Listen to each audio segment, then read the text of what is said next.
a little mini netbook, an old, perhaps the original netbook, which is an Asus EEE PC 900.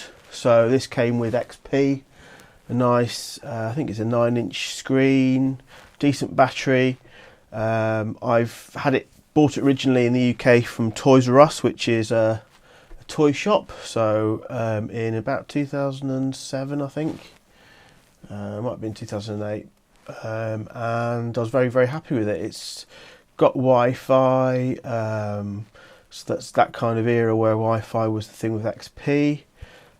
Here I've got it linked to a radio frequency keyboard and mouse, which works quite well. It doesn't have inbuilt Bluetooth, and I didn't have any joy actually getting it to work with any Bluetooth connectors. So it's a nice PC I've had from the beginning, and also I've got a few other machines, little mini computers that it works well. This one here was one that my dad's gifted me that he originally had, but this one here I had from new. So here's the case for it, by the way, and also a tiny little mini brick charger here, which is very nice as well.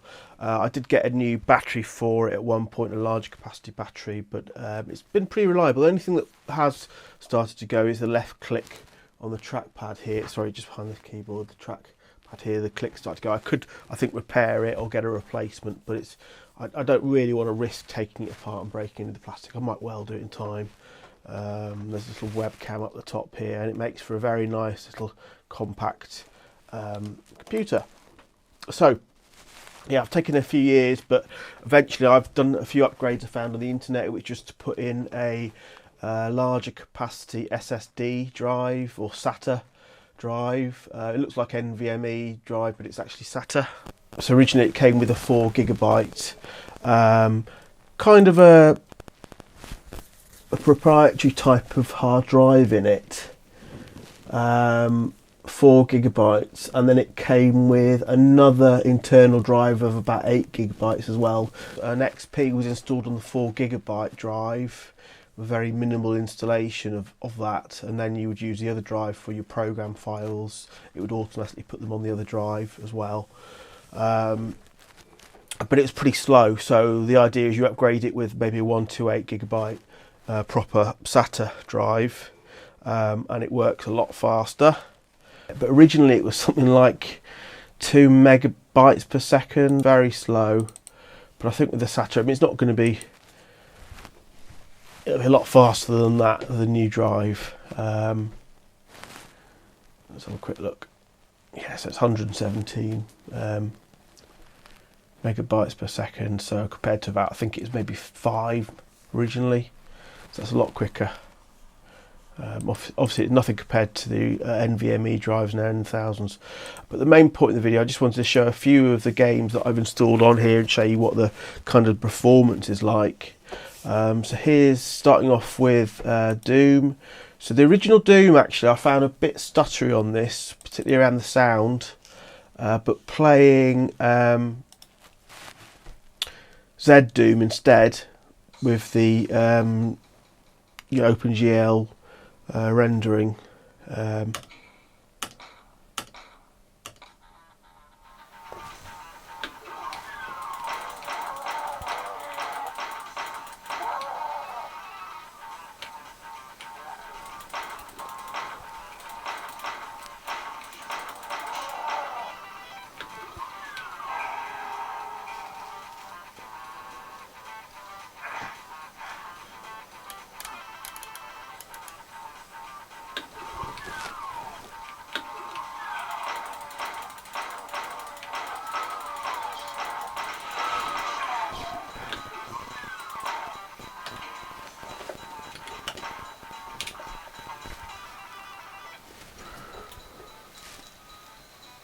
So yeah, it's very, very nippy indeed. There's no problems with playing this with OpenGL. I haven't, the processor I don't think is upgradable, it's part of the motherboard, but you can, it is limited in software to 600 megahertz. I believe there's some software, I think I have tried it, where you can actually remove that limit and take it to the actual So it's got a Celeron processor in this one, and I think you can take it up to 900 megahertz, which is what it's advertised as. I guess lowering it to 600 gives you a slightly better battery life, but no problems at all. GLQuake also really good. Responsive, no problem at all.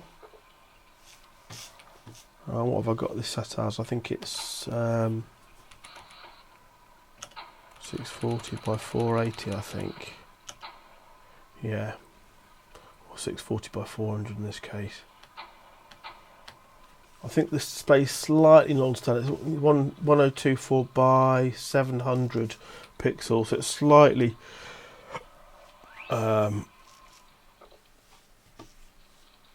different from the usual display options.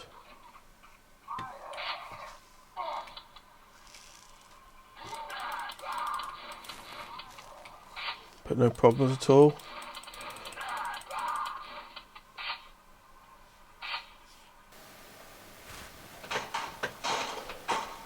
Quake 3.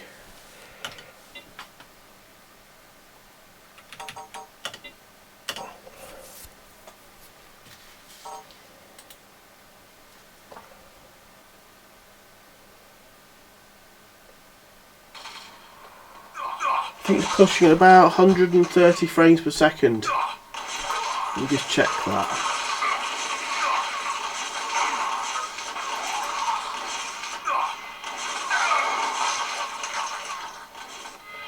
Sorry, about 64 frames per second. So it's not too bad at all, really.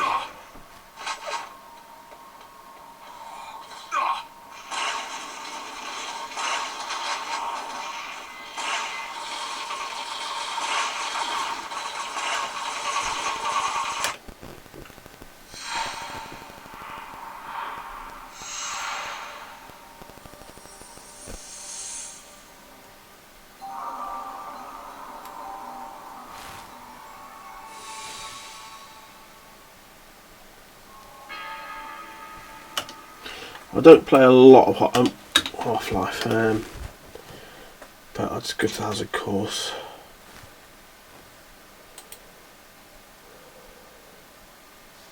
So I won't go too far in it, but you can see that it kind of. Where you will be trained in the use of the hazardous environment suit. I am your holographic assistant. Let's begin by stepping into your suit. You can see it suspended up ahead of you. If you see one of these buttons, press it, and I will appear. Welcome to the HEA. But yeah, no problem. It seems to be running fine anyway. I suppose it's kind of made for computers like this, really. Screen's a bit small, but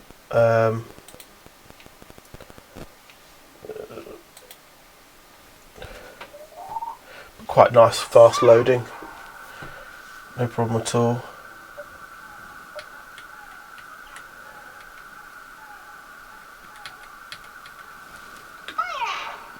Oh.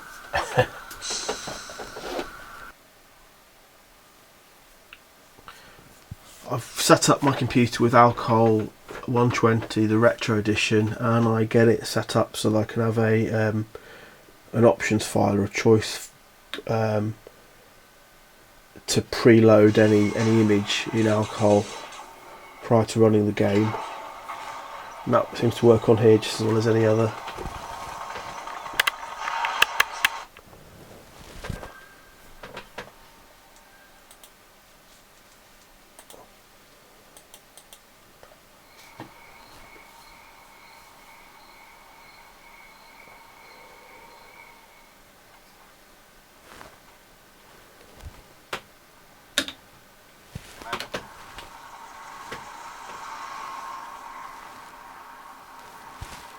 Reinforcements have arrived. Yes, sir. Acknowledge. Acknowledge. Acknowledge. Take your lead, sir. Let's rock. Reinforcements have arrived. Yes, sir.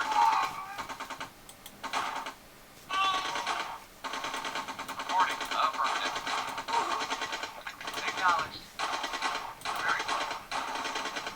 Signal flag detected from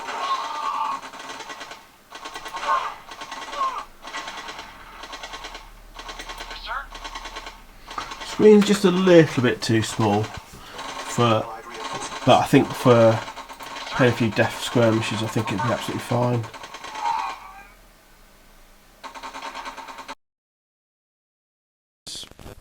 Aren't that bad into Windows XP, Serial Pack 3. I've kept it as Windows XP rather than going to 98 because that's just how I had it, and it seemed to always match it really. Although I did try Windows 98 on it and it worked very well, and you know, great for DOS gaming, etc.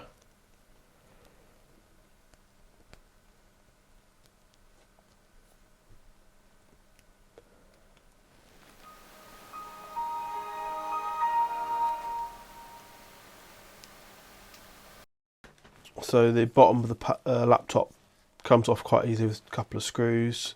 You've got the RAM there that you can upgrade to 2 GB from 1 GB, and then in here is where the original hard drive, 4 GB, in my case hard drive, was SSD, and a very slow one at that. So you replace it, you get an adapter.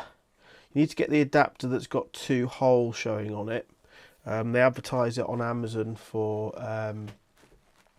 SATA SSD adapters for Asus EEE PC. There's a few online. I did get one originally that only had 1 hole on it, and it also wouldn't go that way far enough in either. So there were 2 problems. It was incompatible. So I'll put a link in this description to the actual one I chose if it's still available. And that goes in very, very easily. In fact, for that particular drive, I did have another laptop also using a SATA based SSD, and for that other laptop I'd been using this sort of adapter to go from the 2.5 inch IDE to a SATA drive which fits in there, and I can use this on a external hard drive dock to transfer any games or files to that SSD. So I've used this on my Windows machine to transfer stuff onto that SSD that I can then transplant into the unit here, and that's how it goes. Installing Windows XP is pretty easy as well. There's a BIOS boot menu. You have to press F2 and then you can tell it to boot from the USB drive, and then there's various tools to make Windows XP boot from a USB drive instead of just a CD-ROM, and then you're good to go. So I didn't use the Asus image or anything like that, but I did use the Asus drivers from their website, and I think that's probably about it. One other thing actually is they do recommend taking out the battery pack here when you replace the RAM, and it's probably a good idea to do that as well. So yeah, this is an Asus PC 900. There are a few different versions, but so I don't know about it any more than that. But that was its. That's what the model was here anyway. Yeah. So yeah, it's a nice little computer with a few different USB drives and VGA out SD card, which is very slow, so I wouldn't bother using that for anything really. And a network cable and audio sockets there. But nice little computer. I'm very happy that I kept hold of.